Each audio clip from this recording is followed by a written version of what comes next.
नमस्ते। मेरा नाम गीता तोनवार है। मुझे हिंदी साहित्य पढ़ने तथा पढ़ाने में विशेष रुचि है। आज मैं 12वीं कक्षा की हिंदी परीक्षा की तैयारी कर रहे छात्र व छात्राओं से बात कर रही हूँ। आज हम लोग श्री चंद्रधर शर्मा गुलेरी रचित प्रसिद्ध कहानी उसने कहा था पर चर्चा करेंगे। आइए सर्वप्रथम लेखक के विषय में कुछ जानकारी प्राप्त कर लेते हैं। श्री चंद्रधर शर्मा गुलेरी का जन्म 7 जुलाई 1883 को पंडित शिवराम के घर जयपुर राजस्थान में हुआ। उनका स्वर्गवास 12 सितंबर 1922 में हुआ। वे हिमाचल प्रदेश के कांगड़ा जिला में गुलेर नामक ग्राम के निवासी रहे। उन्होंने बचपन से ही संस्कृत शिक्षा पाई। तत्पश्चात इलाहाबाद और कोलकाता से एंट्रेंस, मैट्रिक, इंटरमीडिएट तथा बीए पास किया। 1904 में जयपुर दरबार द्वारा नाबालिग राजा जयसिंह के अभिभावक नियुक्त होने पर मेयो कॉलेज अजमेर आ गए। 1916 में संस्कृत विभाग के अध्यक्ष पद पर आसीन हुए। उसके बाद बनारस हिंदू विश्वविद्यालय में प्राचार्य तथा मनीन्द्रचंद्र नंदी पीठ के प्रोफेसर रहे। उन्होंने काशी नगरी प्रचारिणी पत्रिका का संपादन भी किया। गुलेरी जी द्वारा रचित साहित्य में अनेक विषयों पर निबंध, टिप्पणियाँ, अनुवाद, कहानियाँ और कविताएं सम्मिलित हैं। उनके प्रमुख निबंध हैं कछुआ धर्म, मारेसी मोही, कुंठाव, पुरानी हिंदी, भारतवर्ष, देवानाम प्रिय। संस्कृत की टिप्पणी भी सम्मिलित हैं। उनकी प्रसिद्ध कहानियाँ हैं सुखमय जीवन 1911 में, बुद्धू का कांटा 1911 में और उसने कहा था 1915 में। उनकी वैदिक भाषा में प्राकृत, क्रियाहीन हिंदी टिप्पणियाँ भी प्रकाशित हुईं। उन्होंने देश प्रेम से ओतप्रोत कुछ कविताओं की भी रचना की। गुलेरी जी हिंदी साहित्य, हिंदी संस्कृत साहित्य, अंग्रेजी आदि अनेक भाषाओं के ज्ञानी थे तथा प्राकृत, अपभ्रंश आदि भाषाओं में भी अपने विचारों को प्रकट करने में सक्षम थे। वे 20वीं सदी के प्रथम चरण में हिंदी गद्य साहित्य के प्रमुख लेखकों की श्रेणी में अग्रगण्य हैं। साहित्य रचना के अतिरिक्त वे पुरातत्व, इतिहास, भाषा शास्त्र आदि विषयों के भी प्रकांड पंडित थे। वे द्विवेदी युग के प्रसिद्ध निबंध रचयिता के रूप में विख्यात हैं। अपनी हास परिहासपूर्ण अति सुंदर भाषा शैली के धनी होने के कारण अपने समय से अत्यधिक आगे दृष्टिगोचर होते हैं। अपनी केवल 3 कहानियों के बल पर ही एक सफल कहानीकार के रूप में प्रतिष्ठित हो गए। उनकी कहानियों के कथानक, शैली और कौशल्य का हिंदी कहानी के विकास पर असर स्पष्ट दिखाई देता है। शांत स्वभाव वाले शास्त्र प्रवीण गुलेरी जी की कहानियों में काल्पनिक तत्व तथा वास्तविकता का अत्यंत सुंदर मिश्रण है, जो पाठक के लिए विस्मय की बात है। इस तथ्य से आज का पाठक भी उनकी कहानियों की विषय वस्तु से स्वयं ही को सरलता से जोड़ सकता है। प्रस्तुत कहानी उसने कहा था उनकी अत्यंत प्रख्यात तथा समयातीत रचना है। निर्मल प्रीति की आध्यात्मिक अनुभूति तथा उसकी वैराग्यपूर्ण अभिव्यक्ति इस कहानी का कथानक है। इस पर फिल्मकार विमल राय ने फिल्म भी बनाई तथा इसके अन्य नाट्य रूपांतर भी किए गए हैं। कहानी का आरंभ अमृतसर के भीड़ भरे बाजार में होता है, जहाँ 12 वर्ष का लड़का लहना सिंह 8 साल की लड़की को तांगे के नीचे आने से बचाता है। लड़का लड़की से पूछता है, तेरी कुड़माई हो गई? तो लड़की धत कहकर भाग जाती है। कुछ दिनों बाद लड़की लड़के को सूचित करती है, हाँ कल हो गई। देखते नहीं ये रेशम के फूलों वाला सालू? लहना सिंह भौचक्का रह जाता है। तत्पश्चात पाठक लहना सिंह से प्रथम विश्व युद्ध के मोर्चे पर मिलते हैं। लड़ाई पर आने से पहले जब लहना सिंह सूबेदार हजारा सिंह के घर गया था, तब सूबेदार ने अमृतसर की वही लड़की ने उससे अपने पति तथा बेटे बोधा का ख्याल रखने को कहा था। अपने प्यार को दिल में छुपाए हुए लहना सिंह ने अपने प्राणों की आहुति देकर हजारा सिंह तथा बोधा सिंह को बचाया। स्वाभाविक घटनाओं का गुलेरी जी द्वारा सहज वर्णन पाठक पर विशेष प्रभाव छोड़ता है। कथानक के सरल विस्तार के कारण पाठक की रुचि बनाए रखने में गुलेरी जी अत्यंत सफल रहते हैं। कहानी का क्लाइमैक्स यानी चरम बिंदु भी पाठक के मन पर अमिट छाप छोड़ता है। ऐसी विलक्षण है गुलेरी जी की अद्भुत भाषा शैली। आइए अब हम लोग गुलेरी जी की सुंदर कहानी उसने कहा था का आनंद उठाते हैं। हम लोग पहले एक अनुच्छेद पढ़ेंगे, तत्पश्चात शब्दार्थ और व्याख्या करेंगे। संपूर्ण कहानी में हम इसी प्रक्रिया का अनुसरण करेंगे। आइए शुरू करते हैं कहानी उसने कहा था। बड़े बड़े शहरों के इक्के गाड़ी वालों की जबान के कोड़ों से जिनकी पीठ छिल गई है और कान पक गए हैं, उनसे हमारी प्रार्थना है कि अमृतसर के बम्बू काट वालों की बोली का मरहम लगाएं। जब बड़े बड़े शहरों की चौड़ी सड़कों पर घोड़ों की पीठ को चाबुक से धुनते हुए इक्के वाले कभी घोड़े की नानी से अपना निकट संबंध स्थिर करते हैं, कभी राह चलते पैदलों की आंखों से न होने को तरस खाते हैं, कभी उनके पैरों की उंगलियों के पोरों को चीथकर अपने को ही सताया हुआ बताते हैं और संसार भर की ग्लानि, निराशा और क्षोभ के अवतार बने नाक खींचे चले जाते हैं। तब अमृतसर में उनकी बिरादरी वाले तंग चक्करदार गलियों में हर एक लड्डी वाले के लिए ठहर कर सब्र का समुद्र उमड़ाकर, बचो खालसा जी, हटो भाई जी, ठहरना भाई, आने दो लाला जी, हटो बाछा, करते हुए सफ़ेद फेंटों, खच्चरों और बत्तखों, गन्ने और खोमचे वालों और भार वालों के जंगल में राह खेते हैं। क्या मजाल है कि जी और साहब बिना सुने किसी को हटना पड़े। यह बात नहीं कि उनकी जीभ चलती ही नहीं, चलती है, पर मीठी छुरी की तरह महीन मार करती है।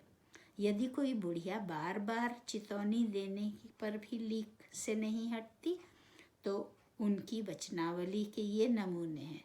हट जा जीणे जोगिए, हट जा कर्मा वालिए, हट जा पुत्ता प्यारिए, बज्जा लंबी बालिए। समष्टि में इसका अर्थ है कि तू जीने योग्य है, तू भाग्यों वाली है, पुत्रों को प्यारी है, लंबी उम्र तेरे सामने है, तू क्यों मेरे पहियों के नीचे आना चाहती है, बच जा। ऐसे बम्बू काट वालों के बीच में होकर एक लड़का और एक लड़की चौक की उस दुकान पर आ मिले। उसके बालों और उसके ढीले सुथने से जान पड़ता था कि दोनों सिख हैं।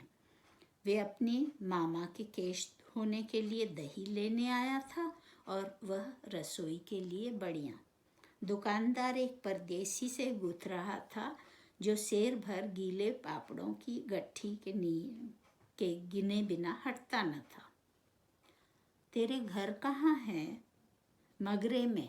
और तेरे? मांझे में। यहाँ कहाँ रहती है? अतर सिंह की बैठक में।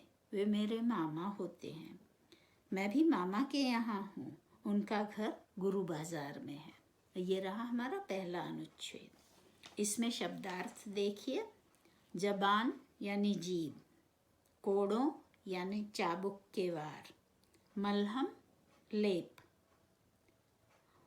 ग्लानि शिथिलता शारीरिक हो या मानसिक हो, क्षोभ व्याकुलता, नाक की सीध बिल्कुल सीधा, लड्डी वाले गाड़ी वाले, सब्र धीरज, फेंटों साफों, खोमचे यानी बड़ी बारात में बेचने का सामान, खेते हैं ढूंढते हैं, महीन बारीक, चितौनी चेतावनी, लीक रास्ता, वचनावली भाषा, बम्बू काट वाले यानी गाड़ी वाले, सुथना पजामा या सलवार ढीला, गुथ उलझ, शेर किलो के करीब का वचन। कहानी का आरंभ गुलेरी जी बड़े ही सुंदर ढंग से करते हैं। अधिकतर बड़े शहरों में इक्का या गाड़ी चलाने वाले चालक कर्कश भाषा का प्रयोग करते हैं। घोड़ों पर भी जोर से चाबुक से वार करते हैं। उनकी अपेक्षा अमृतसर के बम्बू काट वालों की भाषा मानो घाव पर मरहम के समान लेप लगाती हुई यानी मधुर प्रतीत होती है। एक तरफ बड़े शहरों के गाड़ी वाले घोड़ों को और तेज चलाने के लिए दम लगाकर मारते हैं और राहगीरों को अंधे होने की संज्ञा देकर नीचा दिखाते हैं। कहीं लोगों के पैरों पर गाड़ी चलाते हुए निकल जाते हैं और स्वयं को दुखी बताते हुए सीधे निकल जाते हैं। इनके विपरीत अमृतसर के गाड़ी वाले बड़ी सभ्य भाषा बोलते हुए टेढ़ी मेढ़ी गलियों में से जानवरों से बचते हुए धीरज से चलते हैं। आदरपूर्वक जी या साहब कहते हुए चलते हैं, परंतु यदि कोई बुढ़िया चेतावनी देने के बाद भी रास्ते से नहीं हटती तो उसे बड़ी प्यारी पंजाबी में आग्रह करते हैं। इस तरह यहाँ गुलेरी जी छोटे और बड़े शहरों के इक्के वालों के व्यवहार में अंतर का वर्णन करते हुए कहानी शुरू करते हैं। ऐसे गाड़ी वालों के बीच से गुजरकर ढीला पाजामा और सलवार पहने हुए एक सिख लड़का और लड़की चौक की एक दुकान पर मिलते हैं। लड़का अपने मामा के यहाँ गुरु बाजार स्थित घर से दही लेने आया था और लड़की अपने मामा के मगरे स्थित घर से बड़ियाँ लेने आई थी। आइए अब दूसरा अनुच्छेद देखें। इतने में दुकानदार निपटा और इनका सौदा देने लगा। सौदा लेकर दोनों साथ साथ चले। कुछ दूर जाकर लड़के ने मुस्कुराकर पूछा, तेरी कुड़माई हो गई? इस पर लड़की आंखें चढ़ाकर धत कहकर दौड़ गई और लड़का मुंह देखता रह गया। दूसरे तीसरे दिन सब्जी वाले के यहाँ, दूध वाले के यहाँ अकस्मात दोनों मिल जाते। महीना भर यही हाल रहा। दो तीन बार लड़के ने फिर पूछा, तेरी कुड़माई हो गई? और उत्तर में धत मिला। एक दिन जब फिर लड़के ने वैसे ही हंसी में चिढ़ाने के लिए पूछा, तब लड़की लड़के की संभावना के विरुद्ध बोली, हाँ हो गई। कब? कल। देखते नहीं यह रेशम से कढ़ा हुआ सालू। लड़की भाग गई। लड़के ने घर की राह ली। रास्ते में एक लड़के को मोरी में ढकेल दिया। एक छाबड़ी वाले की दिन भर की कमाई खोई। एक कुत्ते को पत्थर मारा और एक गोभी वाले के ठेले में दूध उड़ेल दिया। सामने नहाकर आती हुई किसी वैष्णवी से टकराकर अंधे की उपाधि पाई। तब कहीं घर पहुंचा। इसमें शब्दार्थ देखिए। सौदा यानी सामान, कुड़माई सगाई या मंगनी, अकस्मात, अचानक। सालू, दुपट्टा। मोरी यानी नाली। छाबड़ी वाले, खोमचे वाले। उडेल, गिरा। उपाधि, पदवी। सामान लेकर दोनों साथ साथ चले। जब लड़के ने पूछा तेरी कुड़माई हो गई, तब लड़की धत कहकर दौड़ गई। अगले 1 माह तक दोनों अचानक मिलते रहे और लड़का वही प्रश्न पूछता और लड़की धत कहकर भाग जाती। एक दिन जब लड़के ने वही प्रश्न किया तो धत के स्थान पर अपना रेशमी दुपट्टा दिखाते हुए लड़की बोली कि कल उसकी कुड़माई हो गई। इस समाचार से लड़के को बहुत गुस्सा आया और रास्ते में कई लोगों से उलझता हुआ वह घर पहुंचा। एक किशोर अवस्था के बालक के मन की स्थिति का यहाँ वर्णन लेखक ने अत्यंत सुंदर ढंग से किया है। आइए अब अनुच्छेद 3 देखते हैं। अब ये कहानी का दूसरा भाग शुरू हो रहा है। राम राम, यह भी कोई लड़ाई है। दिन रात खंदकों में बैठे हड्डियां अकड़ गईं। लुधियाना से 10 गुना जाड़ा और मेह और बर्फ ऊपर से पिंडलियां तक कीच में धंसी हुई हैं।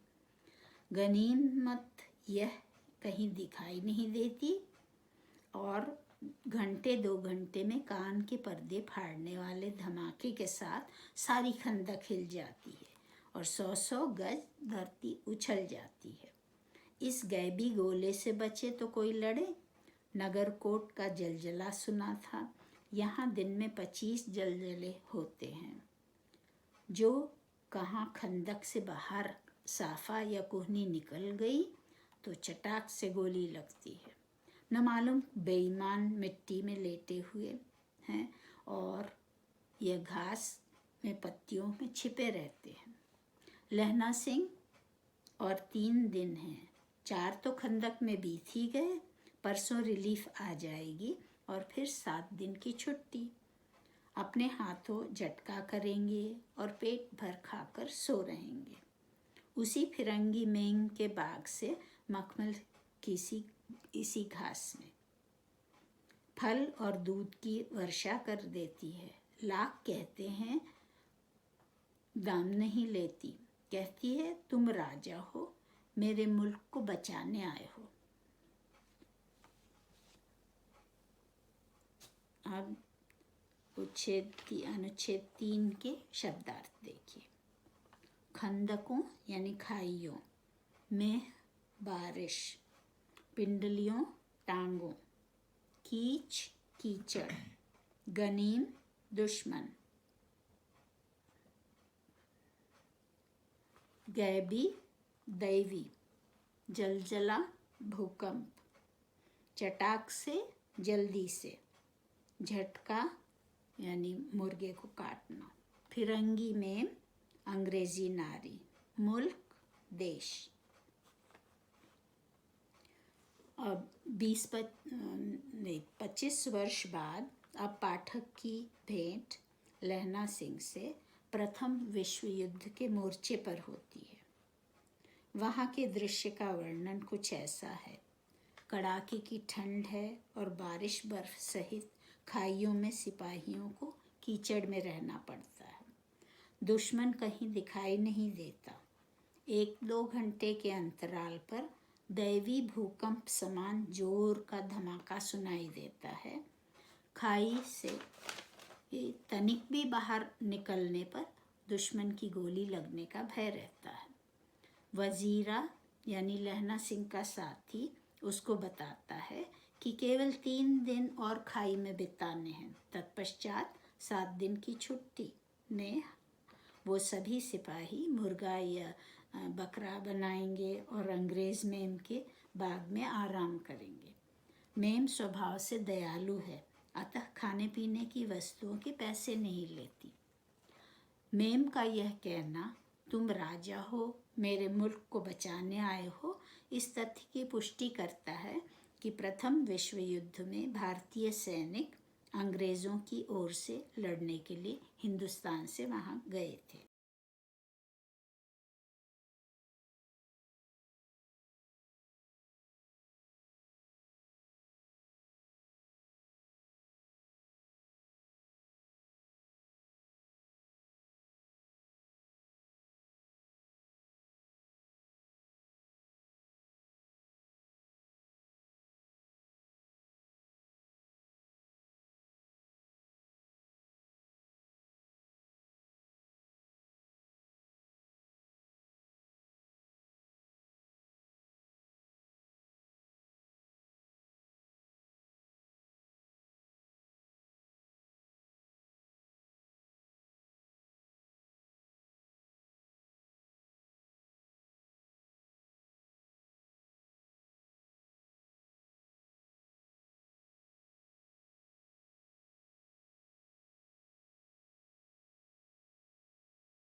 आइए अनुच्छेद 4 देखते हैं। 4 दिन तक पलक नहीं झपी, बिना फेरे घोड़ा बिगड़ता है और बिना लड़े सिपाही। मुझे तो संगीन चढ़ाकर मार्च का हुक्म मिल जाए, फिर 7 जर्मनों को अकेला मार कर न लौटूं तो मुझे दरबार साहिब की देहली पर मत्था टेकना नसीब न हो। पाजी कहीं के कलों के घोड़ों संगीत देखते ही मुंह फाड़ देते हैं और पैर पकड़ने लगते हैं। यों अंधेरे में 30-30 मन का गोला फेंकते हैं। उस दिन धावा किया था, 4 मील तक एक जर्मन नहीं छोड़ा था। पीछे जनरल ने हट जाने का कमान दिया, नहीं तो सीधे बर्लिन पहुंच जाते। क्यों? सूबेदार हजारा सिंह ने मुस्कुराकर कहा। लड़ाई के मामले जमादार या नायक के चलाए नहीं चलते, बड़े अफसर दूर की सोचते हैं। 300 मील का सामना है, एक तरफ बढ़ गए तो क्या होगा?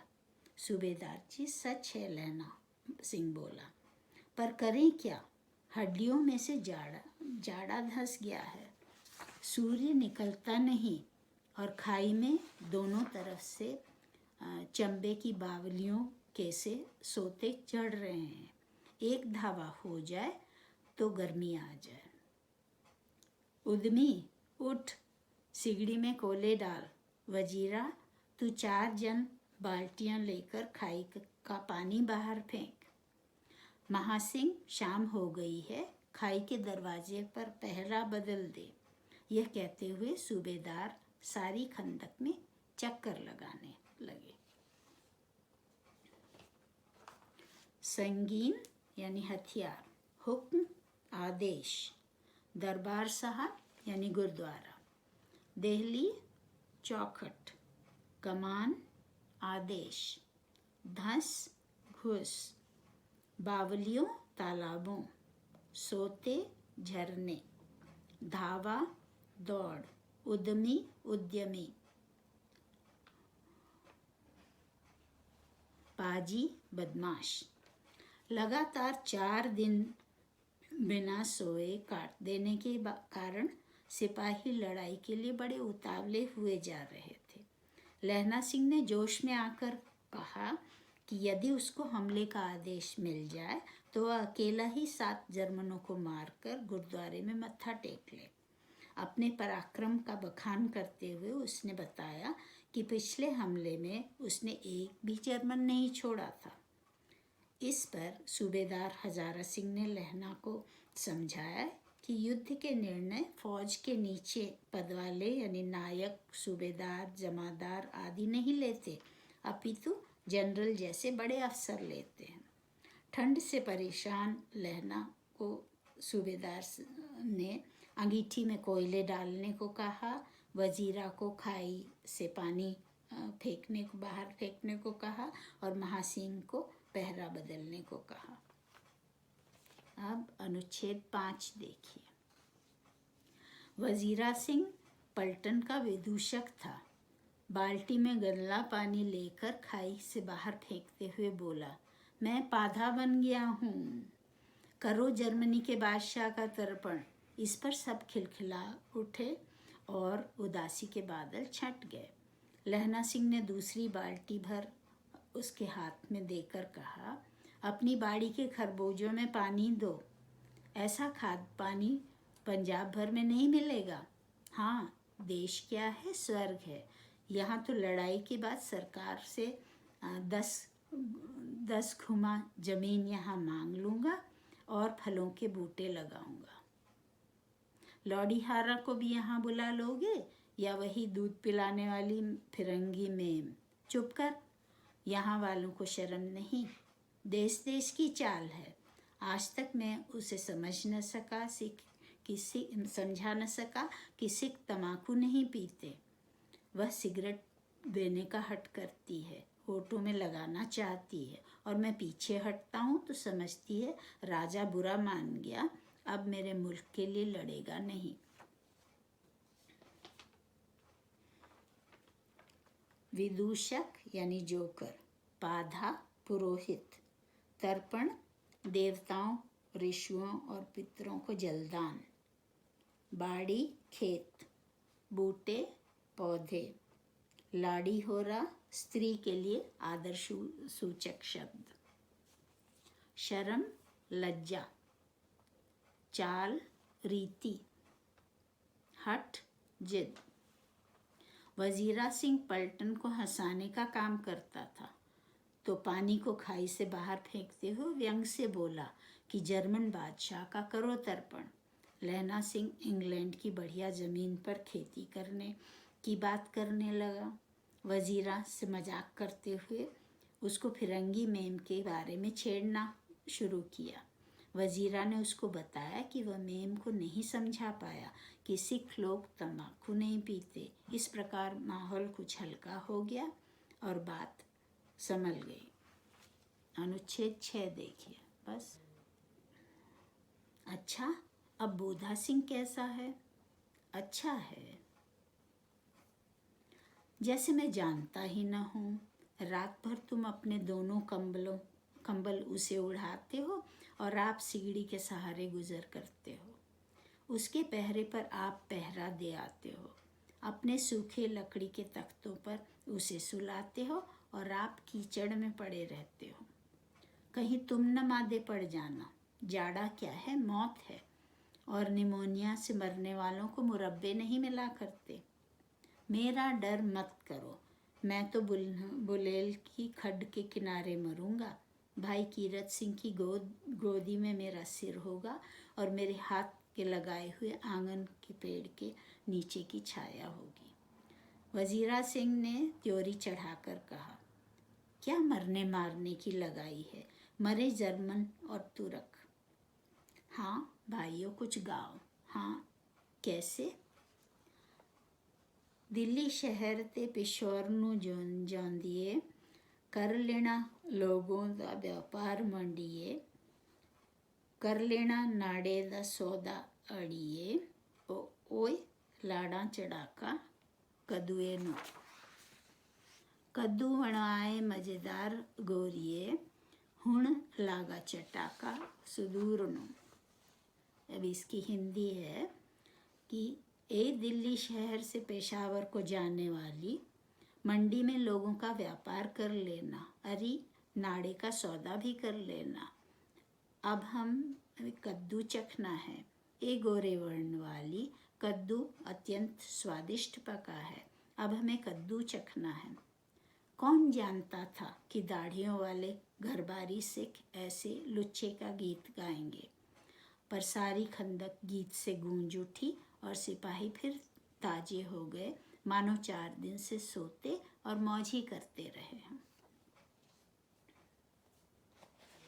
मांदे यानी ठंडे, बीमार। मुरब्बे नहरों के पास की ज़मीन। त्योरी ब्रिकुटी। तुरक यानी तुर्की। लुच्चे यानी कमीने, बदमाश। जब वजीरा सिंह लहना सिंह से बोधा सिंह, ये हजारा सिंह और सूबेदारनी का बेटा, उसकी तबीयत के बारे में प्रश्न पूछता है, तब स्वयं ही उत्तर देते हुए बताता है कि वह अच्छी तरह जानता है कि लहना सिंह बोधा को ठंड से बचाने के लिए अपने कंबल उसको उड़ाता है और खुद आग तापता है। वजीरा को इस बात का डर है कि कहीं बोधा को बचाने के चक्कर में कीचड़ में पड़ा कहीं लहना न चल बसे। इस तथ्य को स्पष्ट करते हुए वजीरा कहता है कि कहने का तात्पर्य यह है कि रोगी को कुछ भी सूखी ज़मीन नहीं मिल पाती। जब ये इस तथ्य को स्पष्ट करने के लिए वजीरा कहता है, निमोनिया जैसे ठंड से होने वाले रोग से पीड़ित व्यक्ति को कीचड़ से कुछ बेहतर नहरों के पास की ज़मीन भी नसीब नहीं होती। कहने का तात्पर्य ये है कि रोगी को कुछ सूखी ज़मीन भी नहीं मिल पाती। एक तो अभी तो कीचड़ में है और उससे कुछ अच्छी जगह मिल पाए ये भी नसीब नहीं होता। लहना के अनुसार उसको इंग्लैंड में कुछ नहीं होने वाला, वह सही सलामत हिंदुस्तान पहुंच जाएगा। उसका ऐसा कहना वजीरा को बिल्कुल रास नहीं आता और जर्मन और तुर्की वाले दुश्मनों की मौत की इच्छा करते हुए वह अपने साथियों के साथ मस्ती भरा सुंदर गीत गाता है। इस प्रकार सिपाहियों की मनस्तुति में परिवर्तन आ जाता है। आइए अनुच्छेद 7 देखते हैं। दोपहर रात गई है, अंधेरा है, सन्नाटा हुआ है।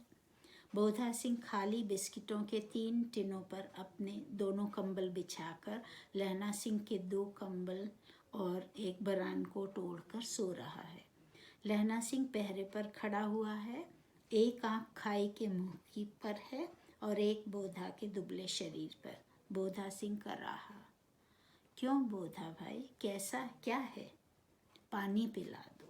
लहना सिंह ने कटोरा उसके मुंह से लगाकर पूछा, कहो कैसे हो। पानी पीकर बोधा बोला, कंपनी छूट गई रही है, रोम रोम में तार दौड़ रहे हैं, दांत बज रहे हैं। अच्छा मेरी जर्सी पहन लो। और तुम?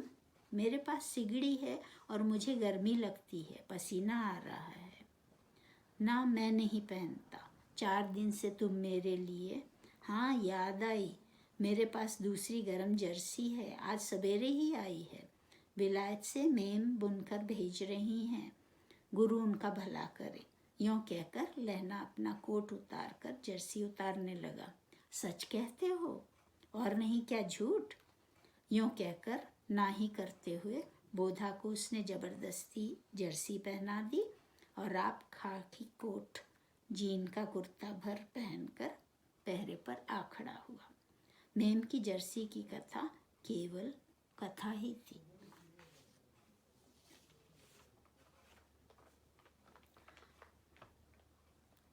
जर्सी यानी स्वेटर। रात की चुप्पी में लहना ने बोधा को पानी पिलाया और फिर उसको और गर्म रखने की इच्छा से अपना स्वेटर भी जबरदस्ती पहना दिया। लहना ने अपने लिए विलायत की मेम द्वारा भेजी हुई जर्सी की झूठी कहानी सुनाकर बोधा की चिंता को शांत कर दिया और पहरे पर जाकर खड़ा हो गया। यहाँ लहना सिंह के स्वभाव के बारे में, उदार स्वभाव के बारे में पाठक को ज्ञान होता है। आइए अनुच्छेद 8 देखते हैं। आधा घंटा बीता, इतने में खाई के मुंह से आवाज़ आई, सूबेदार हजारा सिंह। कौन? लपटन साहब। हुकुम हजूर, कहकर सूबेदार तनकर फौजी सलाम करके आगे हुआ। देखो इसी दम धावा करना होगा।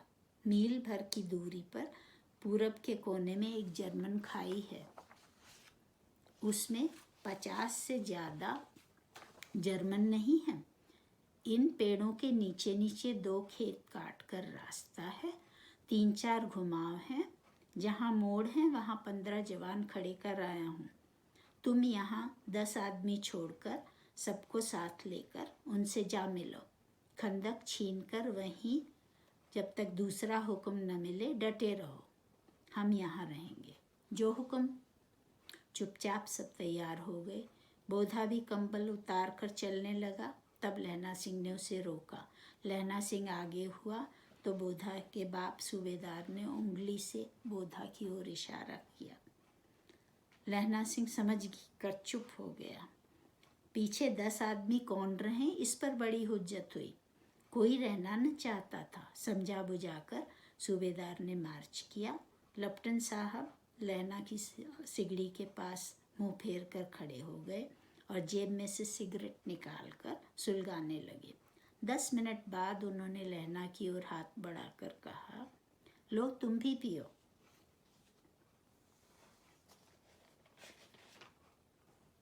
धावा यानी हमला, ज़्यादा, अधिक, घुमाव, मोड़, हुज्जत, कहा सुनी, लेफ्टन यानी लेफ्टिनेंट। करीब आध घंटे बाद लेफ्टिनेंट साहब ने सूबेदार हजारा सिंह को बुलाकर इस प्रकार हमले का आदेश दिया। 1 मील दूर पूर्व दिशा में एक जर्मन खाई में लगभग 50 सिपाही हैं।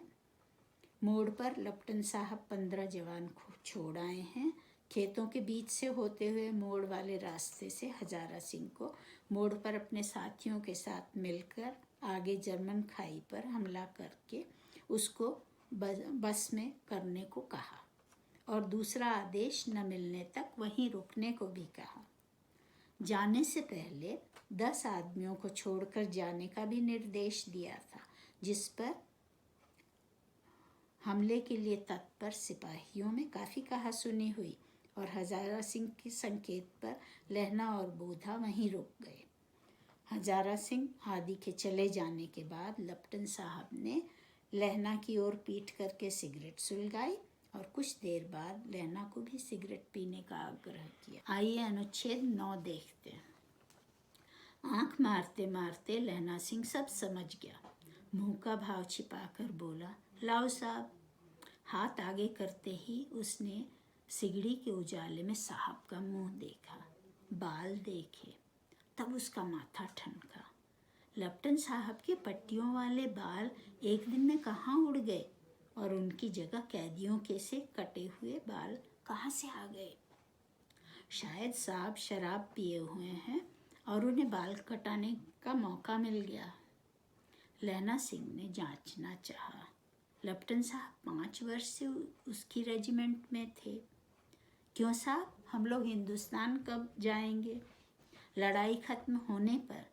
क्यों, क्या यह देश पसंद नहीं? नहीं साहब, शिकार के वे मज़े यहाँ कहाँ।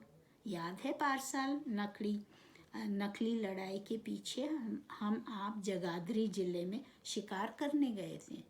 हाँ हाँ, वही, जब आप खोते पर सवार थे और आपका खानसामा अब्दुल्ला रास्ते के एक मंदिर में जल चढ़ाने को रह गया था। बेशक, पाजी कहीं का। सामने से वह नीलगाय निकली कि ऐसी बड़ी मैंने कभी देखी न थी और आपकी एक गोली कंधे में लगी और पुट्ठे में लगी। ऐसे अफसर का शिकार के साथ शिकार खेलने में मज़ा है। क्यों साहब, शिमले से तैयार होकर उस नीलगाय का सिर आ गया था ना? आपने कहा था रेजिमेंट की मेस में लगाइएगा। हाँ, पर मैंने उसे विलायत भेज दिया। ऐसे बड़े बड़े सींग 2-2 फुट के तो होंगे। हाँ लहना सिंह, 2 फुट 4 इंच के थे। तुमने सिगरेट नहीं पिया? पीता हूँ साहब, दिया सलाई ले आता हूँ, कहकर लहना खंदक में घुसा। अब उसे संदेह नहीं रहा और उसने झटपट निश्चय कर लिया क्या करना है। अंधेरे में किसी सोने वाले से वह टकराया। कौन? वजीरा सिंह। हाँ, क्यों लेना? क्या आप कयामत आ गई? जरा तो आंख लगने दी होती। खोता यानी गधा, आंख मारते मारते यानी झटपट। पारसाल पिछले वर्ष। बेशक, अवश्य।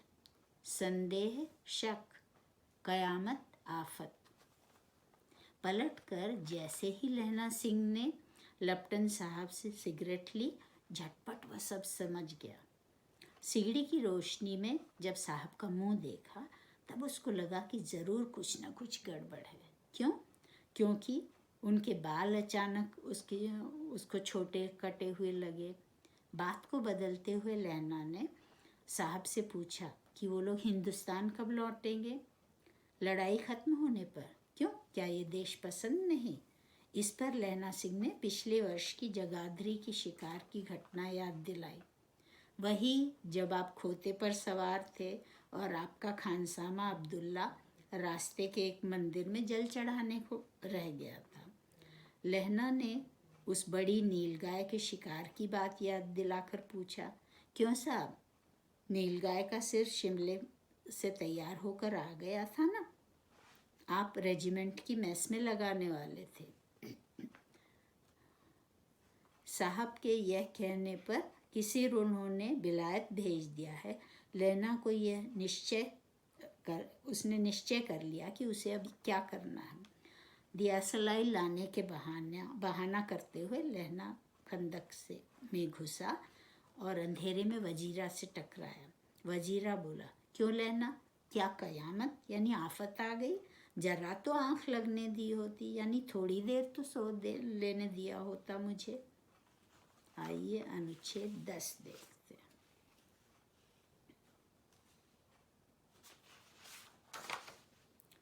होश में आओ, कयामत आई है और लप्टन साहब की वर्दी पहन कर आई है। क्या? लप्टन साहब या तो मारे गए हैं या कैद हो गए हैं।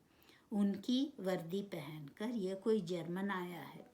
सूबेदार ने इसका मुंह नहीं देखा। मैंने कहा और बातें की हैं। मैंने देखा है और बातें की हैं।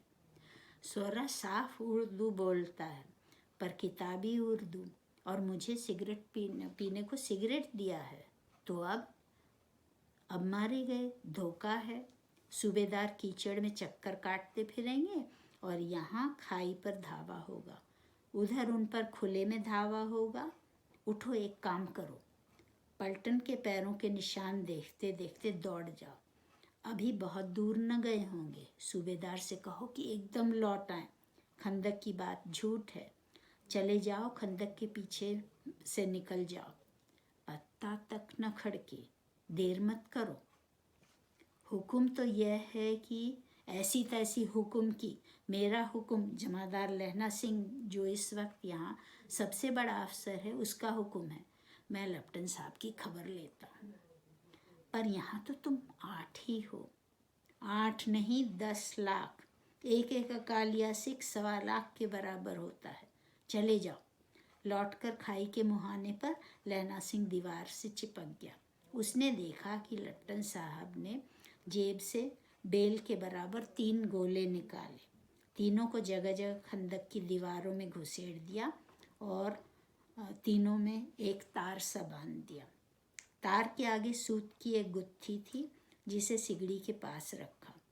बाहर की तरफ कर एक दियासलाई जलाकर गुत्थी पर रखने ही सोहरा यानी साला, गाली, अपशब्द। पत्ता तक न खड़के यानी बिल्कुल चुपचाप। मुहाने, मुंह पर। बेल एक तरह का फल जो कि इतना बड़ा होता है। सूत, धागा या डोरी। लहना ने वजीरा को सतर्क करते हुए बताया कि जो अफसर साहब की वर्दी में है वो कोई जर्मन है। सूबेदार ने उसका मुंह नहीं देखा और आदेश का पालन करने के लिए निकल गया। लहना ने वजीरा से कहा, तुम चले जाओ, सूबेदार से कहो कि एकदम लौट आए। यहाँ मैं लप्टन साहब की खबर लेता हूँ। वजीरा को अपने तथा अपने साथ साथियों के पराक्रम का विश्वास दिलाते हुए लहना बोला, 8 नहीं 10 लाख। एक अकालिया सिख 1.25 लाख के बराबर होता है। लहना छिपकर खड़ा हो गया और उसने देखा कि साहब ने खाई में 3 गोले रखे। उनमें एक तरफ तार बांधा और तार के आगे एक डोरी बांधी। साहब जलाने की तैयारी में ही था कि अनुच्छेद 11।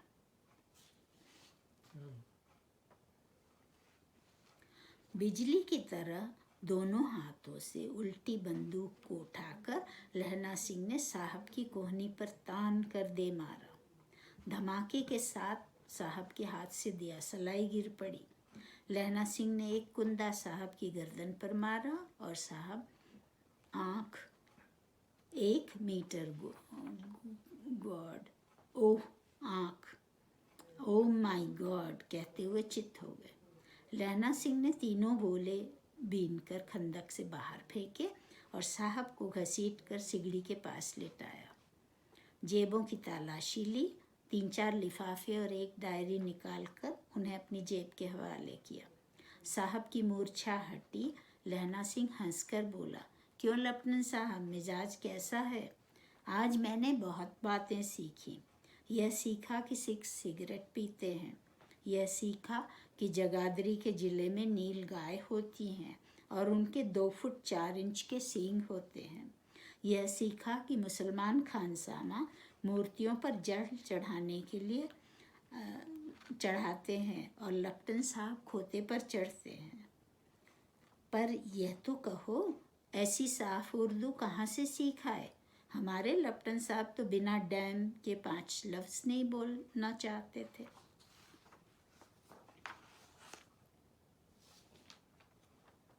चित्त यानी गिर, मूर्छा बेहोशी, खोते गधे, लफ्ज़ शब्द, मिजाज तबीयत। तुरंत लहना सिंह ने उल्टी बंदूक करके साहब की कोहनी पर मारी। अगला वार गर्दन पर किया, जिससे वह बेहोश होकर गिर पड़े। लहना ने तीनों गोलों को खाई से बाहर फेंका। उनकी जेबों से कुछ लिफाफे और एक डायरी निकालकर अपनी जेब में रखी। जब साहब की बेहोशी हटी तब साहब से मजाक करते हुए लहना सिंह बोला, आज मैंने बहुत सी बातें सीखी। सिख सिगरेट पीते हैं, जगाधरी में लंबे सींग वाली गाय होती हैं, मुसलमान खानसामा मूर्तियों पर जल चढ़ाते हैं, लेफ्टिनेंट साहब गधे पर चढ़ते हैं। यहाँ पाठक को लहना की बहादुरी, तुरंत बुद्धि तथा फुर्ती की अच्छी झलक मिलती